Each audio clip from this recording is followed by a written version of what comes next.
Let's talk some small engine tools. First of all, you gotta have every size. You gotta have 5/8 spark plug sockets, 3/4 spark plug socket, 3/16. A lot of the newer stuff takes the 5/8.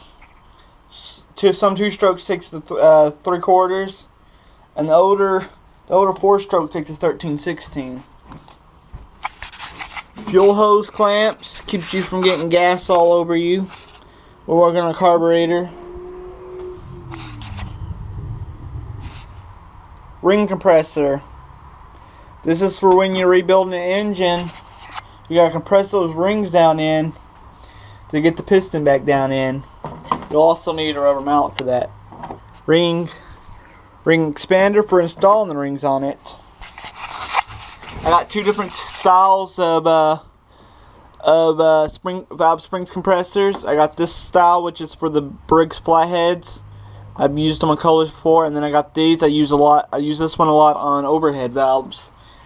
I also use this on Springer spindles on a go-kart. This I got off a contest off of Facebook. The Grass Buster scraper works pretty good.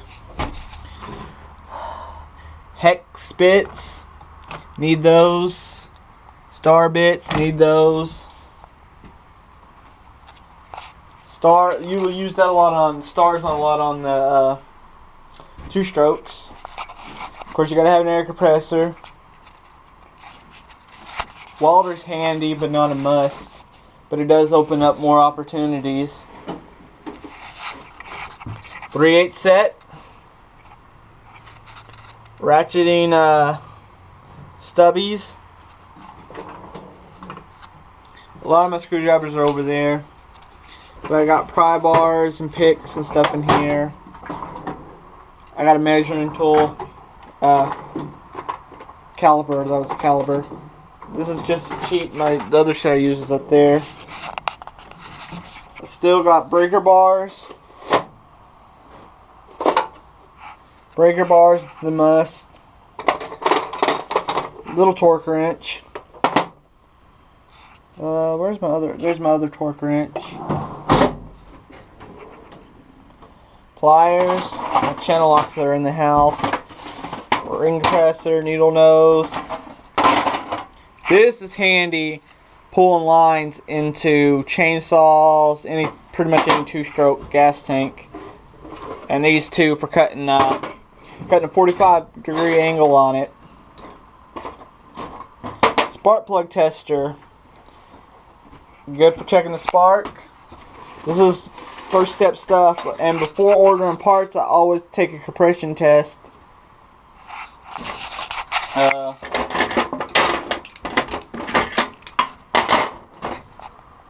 Adjustment screws for 2-strokes. That's for the ring compressor. Valve lapping tool, must. Specialty valve guide tool for checking the older flatheads. Got valve guides. Z-bend tool, that's handy. Gasket scraper. This is a tack to check the RPMs. This is just some extra ones. I got some hanging there. Sockets, which I need to put this socket back in.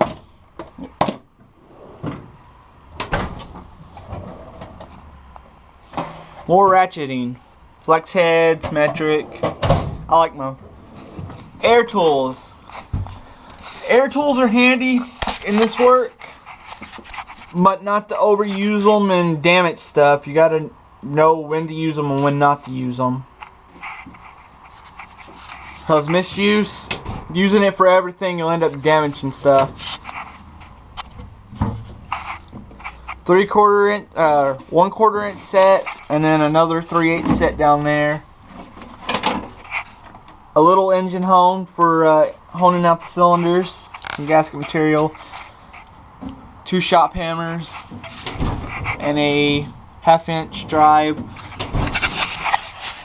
I got a shop hammer here, of course a rubber mallet,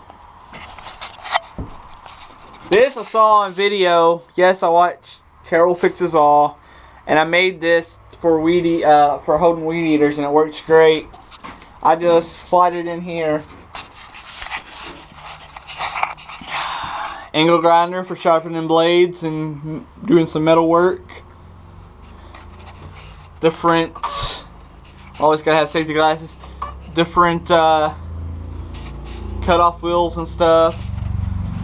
Sawzall. I made these hangers right here to hang stuff up. Then I got mower blades here and there, and drill press there, which is handy for when you have to make stuff. I got a hole drilled into my workbench for setting engines there, on there when I need to work on them. This right here is a brand new Kohler. I'm waiting on this piece to come in and a new wiring harness because the company sent. I don't think it's their fault. It's just the shipping company threw it around like a football or something. Top tools up here. Okay, that was a belt off of something. Oh. Another important thing, this is my wiring kit. Solder gun, multimeter. I got 2 multimeters, one don't work. Wire nuts, different ends. And there's electrical tape somewhere. But this is handy to have an electrical kit made, so when you have to work on electrical issues, and there's a test light in there. Just put that back up. Oh, and always because you never know.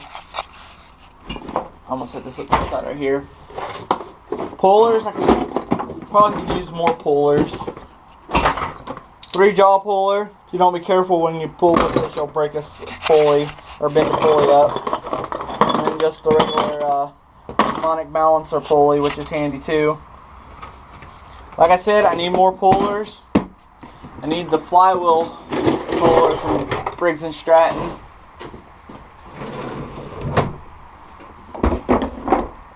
Now, supposedly, technically, if you have a engine with an automatic compression release, an ACR, a compression tester will not give you correct reading, so you need a cylinder leak down tester. But another good thing is about a cylinder leak down tester is it'll show you where it's leaking from. You can listen. This is just a cheap Harbor Freight one. It's got some dirt in there from being up in the barn, but it works great. I used it when I was fixing my my garden tractor. This is just a this ain't small engine, this is just a brake kit. Let me move some stuff around. This is another handy tool. I actually use it more than I thought I would. It's a bearing separator puller kit from Harbor Freight. Still got grass and dust dirt in here. This actually, I used this more than I thought. It was actually a pretty good investment and it works great. We used it to pull bearings off of things, steering wheels, all kinds of sort of things. Used it a lot more than I thought. I was like, $50. I figured I was not going to use it much. All the money I spent on it, which wasn't bad. It was like $49.99. So pretty much it. That's not small engine, but I bought it.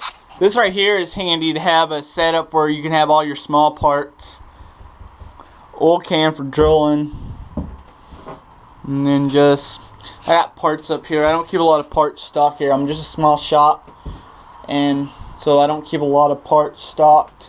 I do have my catalogs and some books here. Gotta have a radio, gotta have music. And then I got parts laying over here.